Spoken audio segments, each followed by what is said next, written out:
मर्जी कह रहे हैं कि कभी कभी मासिक धर्म से पहले और कुछ दिनों बाद कुछ चेंजिंग आता है शरीर में ऐसा, तो कह रहे हैं कि काम की अनुभूति होती है महाराज जी, मतलब उसको फिर मेरे जीवन में कोई पुरुष नहीं है, फिर मैं इतना ज्यादा समस्या हो जाती है कि नींद खुलते ही फिर क्रिया हो जाती है, फिर मतलब ये पूरा उसका सिद्धांत भी है, यह है कि मासिक धर्म के 1 सप्ताह के बाद जब पवित्र होती है स्त्री तो उसको वेदना होती है, और सिद्धांत भी है। तो अब उसको सहना पड़ेगा। जब पति नहीं है तो वे विचार की आज्ञा तो शास्त्र देता नहीं है, फिर राधा राधा राधा राधा रटकर ब्रह्मचर्य धारण करना चाहिए, ब्रह्मचर्य की भावना पुष्ट करनी चाहिए। अब इधर अपने जीवन को इस तरह से बर्बाद करने से तो कोई लाभ मिलेगा नहीं। अगर हम अन्य प्रक्रियाओं को स्वीकार करते हैं तो वो सब निषेध ही हैं, वो हमारे जीवन को नष्ट ही करेंगी। तो हमें लगता है कि या तो पुरुष का वर्ण कर ले, किसी सदपुरुष का वर्ण कर ले और अपनी गृहस्थ धर्म से रहे, और या फिर उसको सहन करके ब्रह्मचारी बना रहे। ऐसा नहीं कि हमारे अंदर जैसा आवेश आया, वेग आया, हम वैसे ही कर लें। फिर तो हम में और पशु में अंतर क्या रह गया? हम मनुष्य हैं, वेग आता है, राधा राधा राधा राधा, शांत भाव, कोई क्रिया नहीं करनी, कोई बस 2-4 दिन में शांत हो गया। अगर हम अभ्यास करें तो 2 मिनट में शांत हो जाए।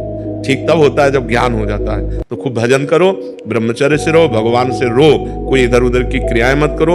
और आजकल जैसे व्यवहार हो रहे हैं कि आज इस पुरुष से कल उस पुरुष से, ये मतलब बहुत गंदी बात है और इससे दुर्गति प्राप्त हो जाएगी। इसमें धर्म नहीं है, बिल्कुल पाप ही पाप आचरण है। बहुत संभल के, बहुत सावधानी से कदम बढ़ाओ, जिंदगी कहीं खतरे में ना पड़ जाए।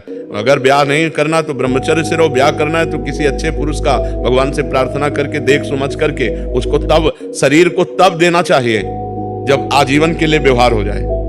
शरीर को नहीं देना चाहिए। हम दोस्ती कर सकते हैं, व्यवहार कर सकते हैं, लेकिन व्यभिचार नहीं कर सकते। हम तब तक शरीर को नहीं देंगे जब तक आप हमारी परीक्षा में पास नहीं हो जाओगे।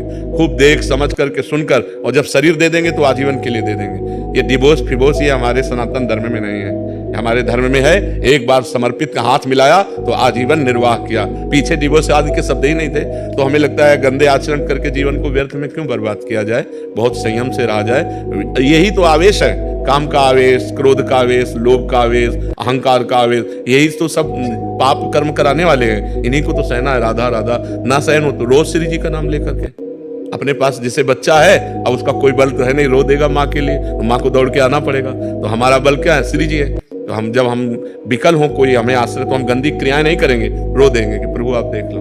वो जहां रो दिया तो ऐसा संभाल देंगे कि आजीवन संभल जाओगे। बहुत अच्छे बच्चे हो, अपनी बात कह रहे हो तो इस बात को समझो, इधर उधर की चेष्टाओं में मत फंसना।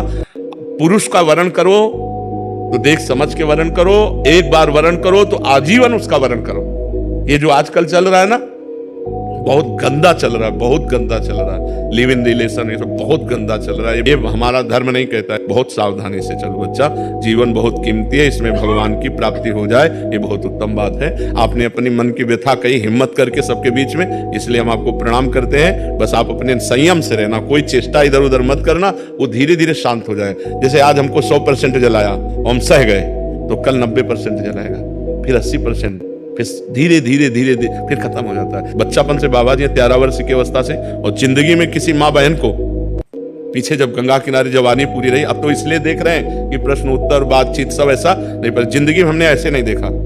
छूना, बातचीत करना, मिलना तो बात जाने दो, ऐसे नहीं देखा, फेस टू फेस नहीं देखा, सदैव ऐसे ही रहे। और गंगा किनारे कौन देखने आता है? खाना तो मिलता नहीं था, रहने का ठिकाना, लेकिन गर्मी सर्दी बरसात 20 वर्ष ऐसे काटे। धीरे धीरे धीरे धीरे धीरे तो वही अनुभव कह रहा हूँ कि पहले 100%, फिर 90% उसको देखा है, फिर 70%, फिर कम परसेंट होते होते होते शांत एकदम। जब शांत हो गया तब सब कुछ मिल गया। जब शांत नहीं था तो ना खाने का था, ना रहने का था, ना कुछ नहीं था। और जब इच्छा नहीं है तो दुनिया की चीजें तो हम इसलिए कहते हैं कि धैर्यपूर्वक सहो, ये सहना तुम्हें महान बना देगा। गलत आचरण में मत उतरना, ये सबके जीवन में रहता है। कोई ऐसा यहाँ पैदा ही नहीं हुआ भगवान या भगवान के महान भागवतों के सिवा जिसको काम क्रोध ने अपनी चपेट में ना लिया हो। सबको रोना पड़ा है, सब भजन करके आगे बढ़े हैं, सबके ऊपर भगवान की कृपा हुई, जो निष्काम हुए हैं। नहीं तो सब पूरा संसार इसी में तो फंसा हुआ है। बहुत धैर्यपूर्वक रहे।